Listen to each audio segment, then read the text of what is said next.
내가 나의 완전함에 행하였사오며 흔들리지 아니하고 여호와를 의지하였사오니 여호와여 나를 판단하소서. 여호와여 나를 살피시고 시험하사 내 뜻과 내 양심을 단련하소서. 주의 인자하심이 내 목전에 있나이다. 내가 주의 진리 중에 행하여 허망한 사람과 같이 앉지 아니하였사오니 간사한 자와 동행하지도 아니하리이다. 내가 행악자의 집회를 미워하오니 악한 자와 같이 앉지 아니하리이다. 여호와여 내가 무죄함으로 손을 씻고 주의 제단에 두루 다니며 감사의 소리를 들려주고 주의 기이한 모든 일을 말하리이다. 여호와여 내가 주께서 계신 집과 주의 영광이 머무는 곳을 사랑하오니 내 영혼을 죄인과 함께 내 생명을 살인자와 함께 거두지 마소서. 그들의 손에 사악함이 있고 그들의 오른손에 뇌물이 가득하오나 나는 나의 완전함에 행하오리니 나를 속량하시고 내게 은혜를 베푸소서. 내 발이 평탄한 데에 섰사오니 무리 가운데에서 여호와를 송축하리이다.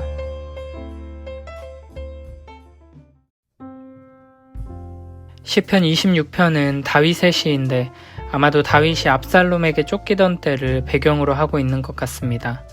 다윗은 온갖 악인들에게 둘러싸인 상황 속에서 하나님께 예배드리기 위해 나아가며 기도하고 있습니다.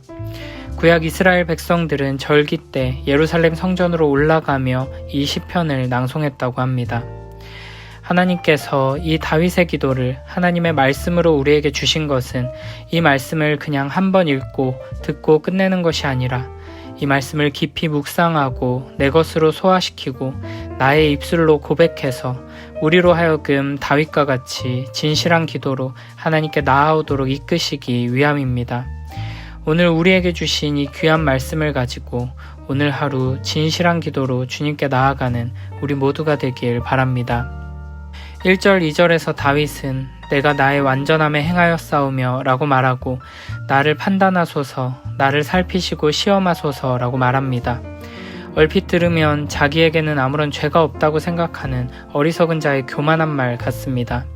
그러나 다윗이 하나님께 나를 판단하소서, 나를 시험하소서 요청하는 것은 나는 죄가 전혀 없고 당당하다고 말하는 것이 아닙니다.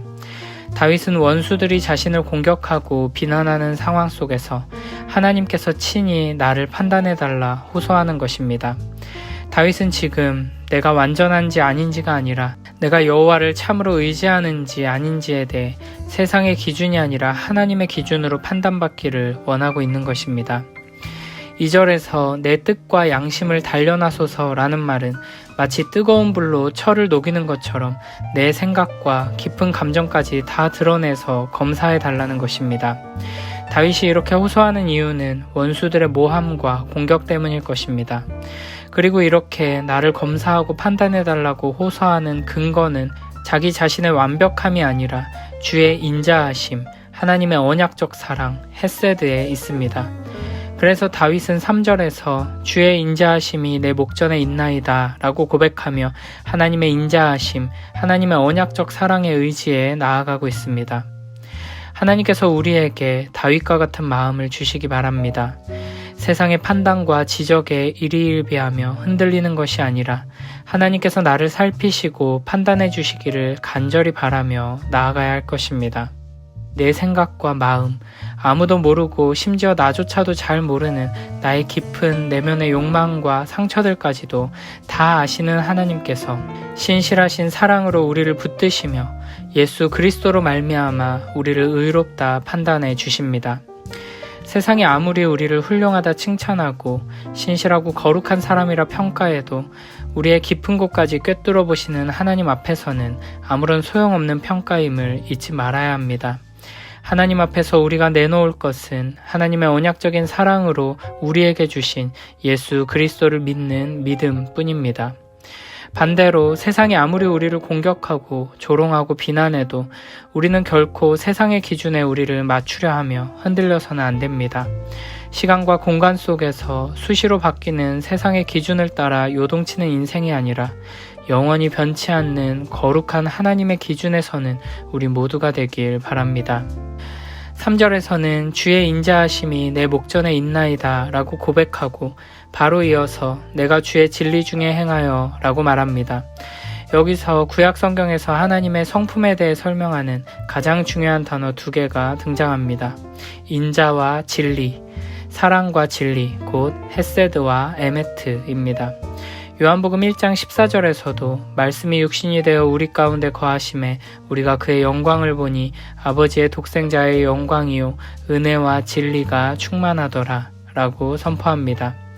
하나님의 말씀 안에서 우리에게 사랑의 언약을 주시고 그 언약을 따라 신실하게 역사하시는 하나님을 만난 사람은 진리의 말씀을 따라 순종하며 살아가게 됩니다.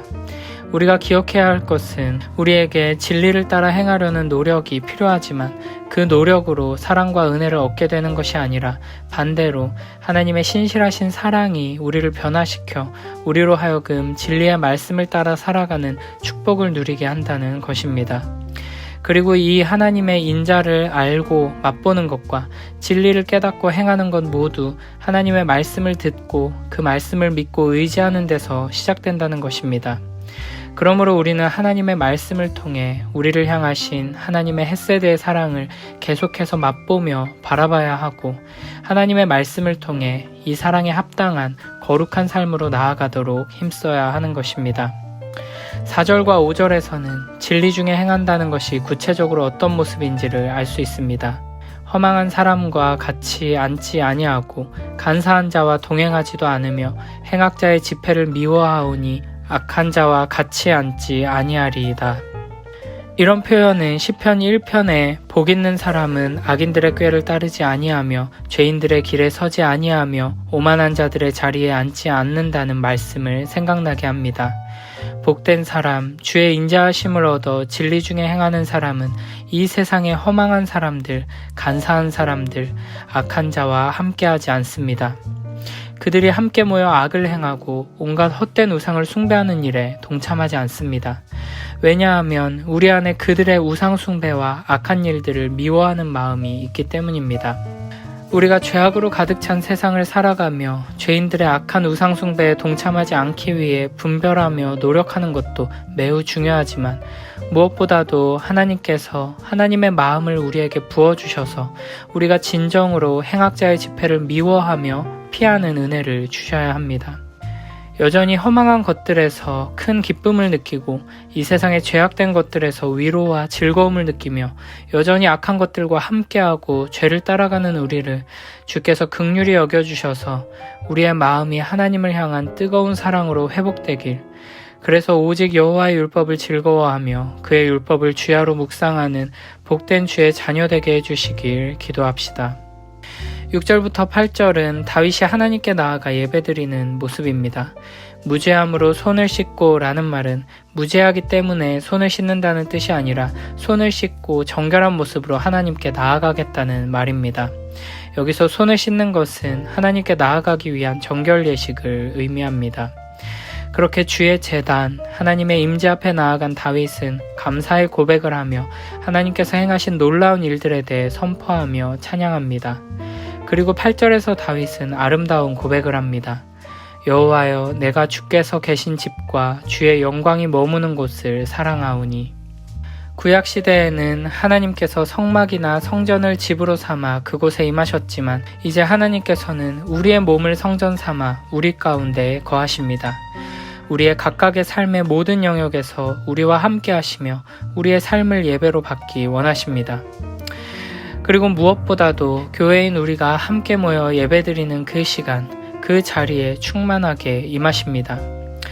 대부분의 사람들은 좋은 곳으로 여행을 가거나 취미활동을 즐기거나 집에서 쉬는 시간을 가장 기다리며 사모합니다. 그러나 거듭난 신자들은 하나님의 거룩한 성전들이 함께 모여 예배드리는 그 시간, 그 자리를 더욱 간절히 사모하며 기다려야 합니다. 하나님께서 우리 안에 주께서 계신 집과 주의 영광이 머무는 곳을 사랑하는 마음, 예배를 사모하는 마음을 회복시켜 주시길 바랍니다. 속히 우리가 자유롭게 함께 모여서 뜨겁게 찬양하고 기도하고 말씀 듣고 교제하는 그날이 오기를 소원하며 기도하는 우리 모두가 되길 바랍니다. 9절 10절에서 다윗은 내 영혼을 내 생명을 죄인, 살인자, 손에 사악함과 뇌물이 가득한 자들과 함께 거두지 말아달라고 간구합니다. 다윗이 이렇게 간구하는 이유는 하나님께서 악인들을 심판하실 것임을 분명히 믿고 그들의 최후가 얼마나 끔찍하고 비참할지 분명히 알고 있기 때문입니다. 11절에서는 나는 나의 완전함에 행하오리니 나를 속량하시고 내게 은혜를 베푸소서라고 말합니다. 1절에 내가 나의 완전함에 행하였사오며 흔들리지 아니하고 여호와를 의지하였사오니 여호와여 나를 판단하소서 라고 간구하며 시작했는데 이 시를 마무리하면서는 앞으로도 계속 완전함에 행하기를 다짐하면서 속량하시고 은혜 베풀어 주시기를 간구하고 있습니다. 완전함에 행하는 것, 바르고 깨끗하게 사는 것은 우리의 힘으로 되는 것이 아니며 여호와를 의지함으로 가능한 것임을 분명히 말하고 있습니다. 우리도 나의 삶이 하나님께서 보실 때 바르고 깨끗하게 행하는 삶이 되기를 소원하며 주께서 우리를 건져주시기를 간절히 구하고 은혜 베풀어 주시기를 간절히 구하며 나아가야 할 것입니다. 마지막 12절에서는 내 발이 평탄한 데에 섰사오니 무리 가운데에서 여호와를 송축하리이다 라고 고백합니다. 평탄한 데라는 표현은 공평함, 정직함, 의로움을 의미합니다. 결국 다윗이 고백하며 다짐하는 완전하게 행하는 삶은 이 땅 가운데 하나님의 공의와 정의를 이루기 위해 힘쓰며 하나님의 사랑에 근거한 이웃사랑을 실천하는 삶이라는 것을 알 수 있습니다. 오늘 하루 우리에게 주어진 삶의 자리에서 이 다윗의 기도를 나의 기도로 올려드리며 하나님의 사랑을 통해 이웃을 사랑하고 참된 예배자의 삶으로 영광 돌리는 우리 모두가 되길 바랍니다.